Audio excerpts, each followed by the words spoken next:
미 한국 핵승인 한반도 핵무장 진행시켜. KF-21 레이더 전면교체 엠프스 극찬. 사거리 3000km 폭격 성공 후 활공. 4월 9일 선보인 한국형 차세대 전투기 KF-21 보라매의 등장은 건국 이래 국방 분야뿐만 아니라 21세기 동북아시아의 중심국가 대한민국을 둘러싼 정치, 군사주권, 국제정세, 경제, 우리나라 산업 전반에 큰 영향을 미치는 건국 이래 최고의 국산 전략무기이다. 개인과 집단 이익을 위해 선거 승리를 위한 국리에 빠져 KF-21 롤아웃에 대한 관심 표명과 축하의 말 한마디도 없는 여야, 국회의원과 순수 우리 기술로 기획, 설계, 양산되는 국산 전투기 개발이 언짢은 몇몇 언론 그리고 매번 국산보다 해외 도입을 주장하는 해외 방산업계 로비스트를 제외하고 많은 국민들의 큰 관심과 응원 속에 선보인 KF-21은 21세기 첨단 항공 우주군으로의 도약을 위한 중추 전력으로 한반도를 수호할 국산 전투기이다. KF-21 개발은 그동안 국외 완제품 도입 또는 반제품 국내 조립에 의존해왔던 전투기와 항공 플랫폼을 자체 개발하는 초국가적인 사업으로 RCA와 같은 핵심 항공 전차 장비 외에 탑재되는 무기체계들도 국내 기술로 개발되고 있다. 대한민국을 지키는 주요 무기체계 중의 핵심인 전투기는 과거 6.25 전쟁 당시 도입된 P-51D를 시작으로 50에서 60년대 F-86F와 F-86D, 70년대 A-37, F-5A BCD와 KF-5EF, F-4D와 F-4E F-80에서 90년대 F-16CD와 KF-16, 2000년대 FA-50, F-15K, F-35A로 이어오고 있다.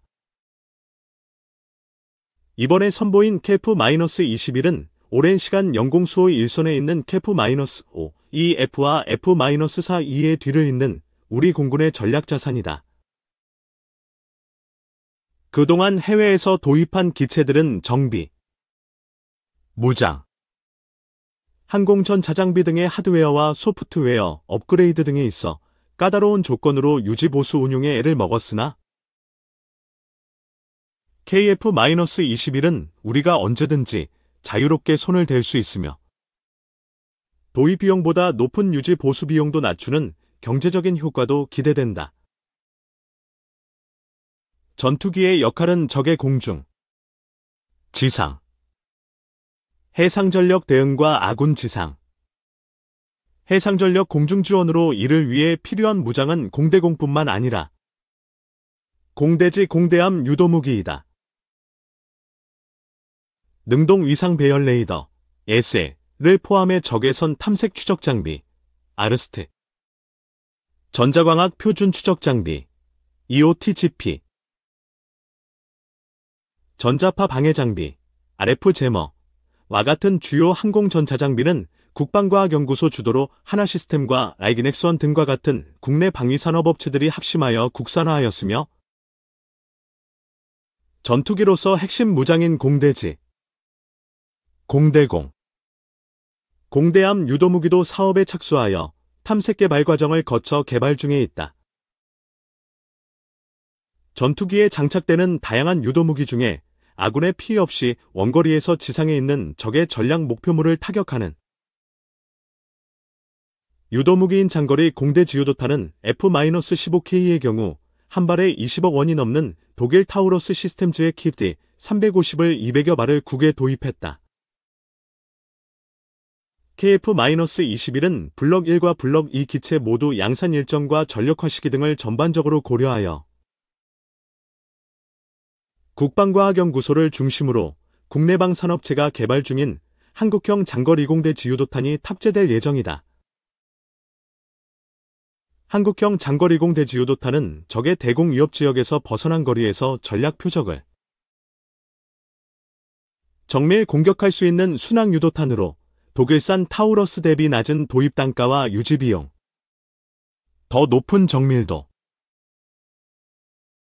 항제밍 능력 등 주요 성능은 동급 이상으로 항공 플랫폼 탑재 효율성 및 생존성 극대화를 위해 소형화, 경량화, 항공 연동화, 스텔스 기능까지 들어가 있다.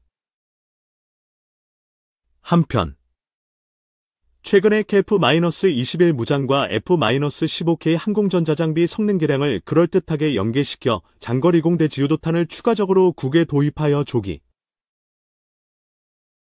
전력화하자는 여론을 조성하는 뉴스를 퍼뜨리며 국민들의 강력한 자주국방 의지를 어지럽히고 있는 세력이 있어 예 방위사업청과 개발진은 강력한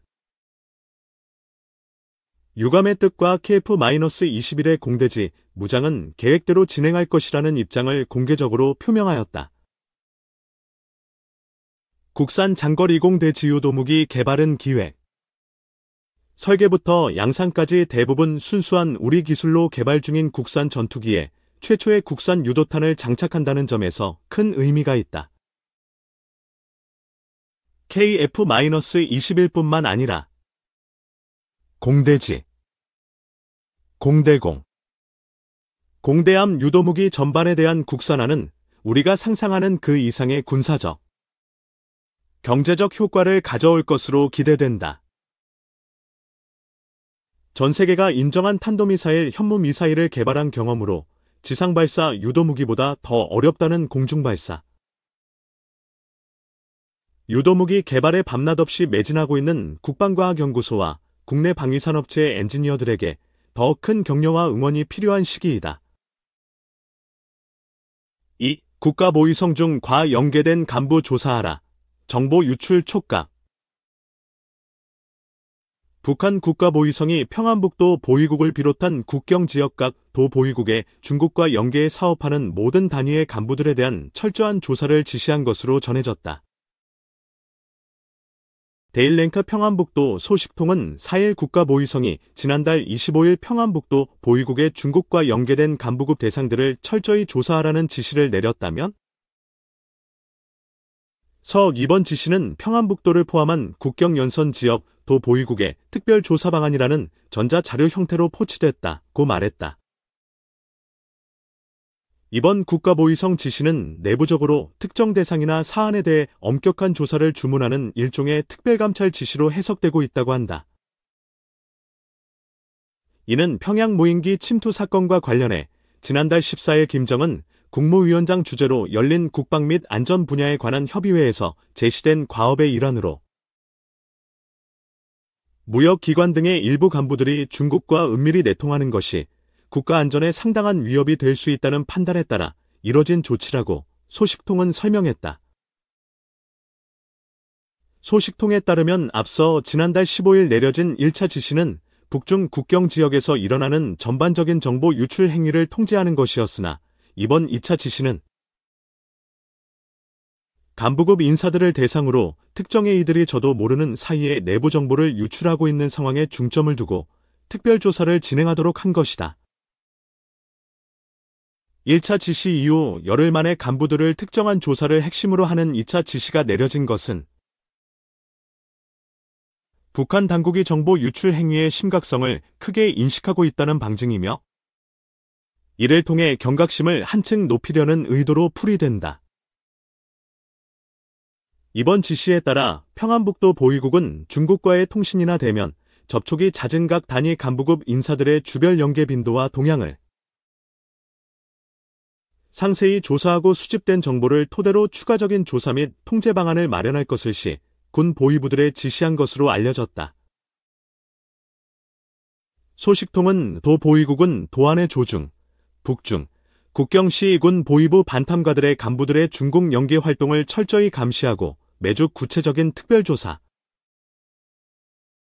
결과를 보고하며 이상한 김새가 조금이라도 반로되면 즉시 체포할 것이며 무조건 교화형이라는 것을 간부들이 각오하게 하라고 지시했다고 전했다. 이와 관련해 중국과 사업하는 신의주시의 한 무역일꾼은 이번 특별조사 지시로 모든 움직임이 감시당하고 있는 것 같다면서. 요즘 보위부는 투 하면 교화형 처벌로 엄포를 놓고 있는데 정세가 긴장한 만큼 까딱 잘못하면 무조건 교화형이라는 보위부 말에 벌렁거리는 가슴을 쓸어내리기도 한다며 긴장감을 드러냈다는 전언이다. 그런가 하면 평안북도 국경도시의 보위부 현직 간부는 이번 지시로 여기저기서 이제는 숨도 제대로 못 쉬겠다는 말이 나오고 있다며 감시하는 쪽, 보위부, 도 감시받는 간부들도 서로 불신하는 사이가 되면서 긴장돼 있다며 우려를 표하기도 했다. 3. 우리도 똑같이 당할라. 중국산 드론 두려워하는 대만 전쟁과 경영. 대만 정부가 최근 중국의 무인기, 드론, 공격에 대비해 적에도 위성을 활용한 안티드론, 엔타이 드론, 시스템 구축을 준비 중인 것으로 알려져 국제적으로 화제가 됐다. 대만은 이와 함께 대만의 협의 방어를 강화하고자 미국에서 자폭용 드론 1000대도 수입하기로 미국 정부와 계약을 체결했다. 예전 같으면 해상방어가 목적이라면 주로 항공모함이나 전함, 함대함 미사일 등을 구매하겠지만 이제는 배보다 드론이 더 중요한 무기가 됐다. 해상에서 드론이 얼마나 무서운 무기로 쓰일 수 있는지 러시아, 우크라이나 전쟁이 똑똑히 보여줬기 때문이다.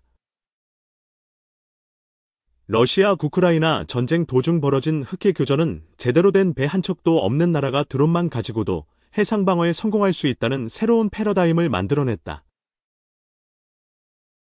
러시아, 우크라이나 전쟁 초반인 2022년 2월. 당시 우크라이나군은 전함은커녕 구축함도 단 한 척도 없었다. 2014년 러시아의 크림반도 강제병합 시 우크라이나의 가장 큰 군사용 항구인 세바스토폴이 함락되면서 그곳에 있던 전함과 구축함이 모두 러시아군에 의해 납포됐기 때문이다. 러시아, 우크라이나 전쟁 직전 남아있던 배는 서방 국가들에서 원조로 받아온 경비정 20척이 전부였다. 이에 비해 러시아 흑해함대는 전함과 구축함 등 75척의 대형 함선 선단을 거느린 대규모였다. 이러한 전력 차이에서 우크라이나의 해군은 없는 것이나 다를 바 없었기 때문에 전쟁 초반 흑해 전장은 완전히 러시아군의 동무대였다. 해상에서 지상을 향한 함포 사격도 우크라이나 육군을 크게 위협했다. 이런 열세를 뒤집은 주역은 드론이었다. 미국으로부터 지원받거나 우크라이나가 자체 생산한 각종 드론은 러시아 흑해함대를 일방적으로 유린하기 시작했다. 재밍용 드론이 함선의 레이더를 무력화하고 폭격용 드론이 함선에 폭탄을 투하했다. 또한 소형 보트를 개조한 해상 드론이 함선의 탄약고 등 약점을 노려 자폭하면서 흑해함대의 피해는 눈덩이처럼 커졌다. 결국 지난해까지 흑해함대는 우크라이나 드론 공습으로 전체의 3분의 1에 달하는 25척의 함선을 잃게 됐다. 이후 러시아군은 직접적인 해상전을 최대한 피하고 세바스토폴 군항에 틀어박혀 방어에만 전념하고 있다. 이러한 우크라이나 흑해 전장의 결과를 가장 민감하게 받아들이고 있는 나라는 대만이다. 중국의 군사 도발이 지속되는 상황에서 유사시 중국의 대규모 드론 공습에 대만 해군이 똑같이 당할 가능성이 커졌기 때문이다. 더군다나 중국은 세계 드론 시장의 70%를 장악하고 있기 때문에 우크라이나군과 비교도 안 될 막대한 양의 드론을 대만 해협에 전개할 가능성이 높다. 미국 전쟁연구소 ISW 도 최근 보고서를 통해 중국의 막대한 공중 해상용 드론 생산량을 고려하면 유사시 대만 해군은 적어도 수백만 대 규모의 드론을 빠르게 전장에 배치할 준비를 해야 할 것이라고 지적했다. 비단 대만만의 문제가 아니다. 북한의 오물풍선이 언제 중국산 드론으로 바뀔지 모를 상황에서 우리나라 역시 안심할 수 없다. 미국으로부터 최첨단 무기와 전함을 사들이는 것만으로 국가 안보를 담보할 수 없다. 새로운 드론 전쟁의 패러다임에 빨리 익숙해져야 할 것이다.